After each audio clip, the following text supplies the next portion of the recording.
Živijo, moje ime je Nejc. Že 3 leta treniram boks in danes sem pomeril s princeso. Živa. Ema. Odkot zdaj pa princesa?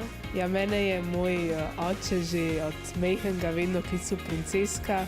To je enkrat moj trener slišal, takrat v tistem času je pa smo zbirali, kakšen nadimek bi imeli in že naslednji dan je bilo na svetovni lestvici, tam, kjer ima vsaka profesionalna bokserka profil, že pri meni pisala Ema, da princes Kozin. Ali ste pri borbah kaj žučni? Ti dela zelo adrenalin, trik imaš povečan.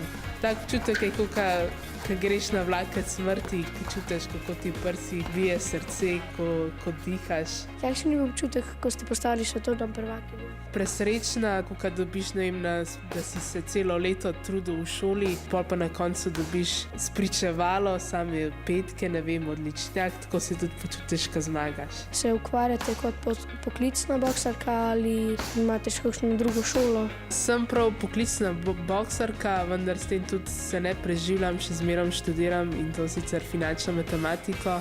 Kaj počnete, ko ne boksate? Pogledam kakšno TV serijo, film, preberem kakšno knjigo, zelo rada tudi rešujem križanke in sudoku. Kakšna je pa vaša prehrana? Večji poudarek je na beljakovinah, na mesu, manj pa pojem mogoče, kot bi kdo mislil, ogljikovih hidratov. Kakšen je pa vaš nov izziv za prihodnost? Naslednja tekma me čaka 30. marca v Ljubljani v Tivoliju.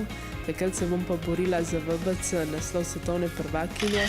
VBC je pa v bistvu najmočnejša profesionalna bokserska organizacija, nasprotnica pa še ni znana.